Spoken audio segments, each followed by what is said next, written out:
As most of us in the Western world have been growing up under the scientific paradigm, I think it's important to clarify the actual difference between spirituality and science, where they are the same and where they really differ. And for example, imagine you were to ask a neuroscientist what perception is. You would ask him, what is it about seeing that is real?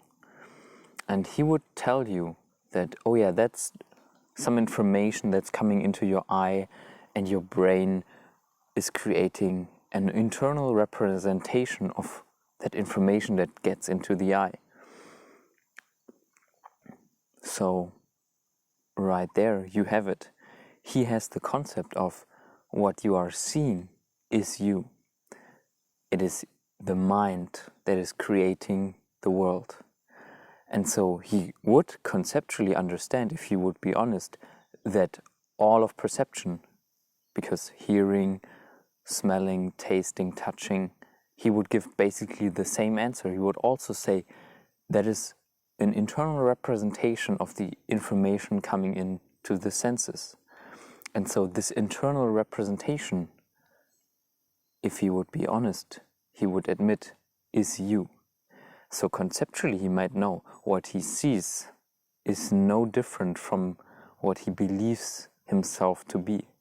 So if you come from the scientific paradigm, you believe to be the body, including the brain, which contains the mind and which is creating this experience. So science knows intellectually that all you experience is yourself, is one experience. But it stops there. Science believes that you can capture all of reality through conceptualization with a logical, rational explanation. So it knows the world only conceptually and tries to do that, and only ever tries to do that.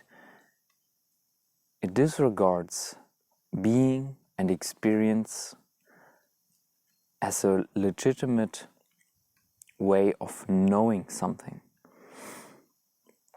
In science, only what you can write down, explain, and rationalize, conceptualize, is truth. And here, this is the point where spirituality differs. All spiritual teachings can ever also be conceptualizations. So what you will hear will be on the same level as science. And they might not even really differ on the level of conceptualization, as you have just seen. In that example, if you ask the neuroscientist what perception is, he might also honestly say it is an internal representation, and therefore I'm only seeing my brain's projection of the world. Spiritual teachings approach it a little bit different, but basically they are on the same level. You will always ever understand spiritual teachings as concepts, directly knowing them as concepts. And that they always, in spirituality, tell you it is about going beyond the mind. It's what this is pointing to. Get the whole embodiment of this truth. So that means the neuroscientist who knows that all of the reality he perceives is himself, is one experience, doesn't feel that. His conceptualization isn't taken all the way to be his reality. And that's where spirituality is different. In spirituality, all the pointers only are ever there to give you the experience, to really the whole embodiment of this truth, that the world is you, that you are always ever looking at mind. And it doesn't go to the,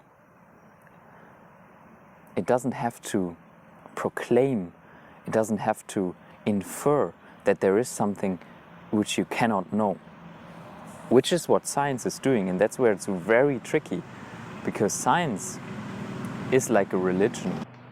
Science is like a very sneaky religion, in the sense that science doesn't tell you what you have to believe. And everybody is still believing it, because it's so sneaky.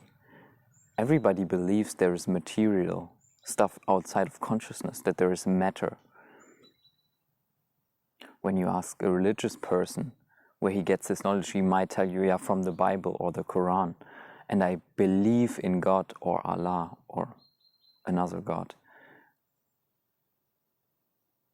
So he is actually more honest, because he says, I'm believing this or that. I'm believing what is said in the Bible, what is written in the Bible. But the scientist, all of the scientists, what they are doing is they say, oh, we are only ever concerned about what we can know. We want to find out what we can know and prove. And that's the real truth. But they never tell you that at first you have to make the inference of matter outside of consciousness, which is something you can never prove. And so they are actually believing that without saying, all what we are doing is based on that fundamental belief, which we haven't yet been able to prove and will never be able to prove. But that's never mentioned.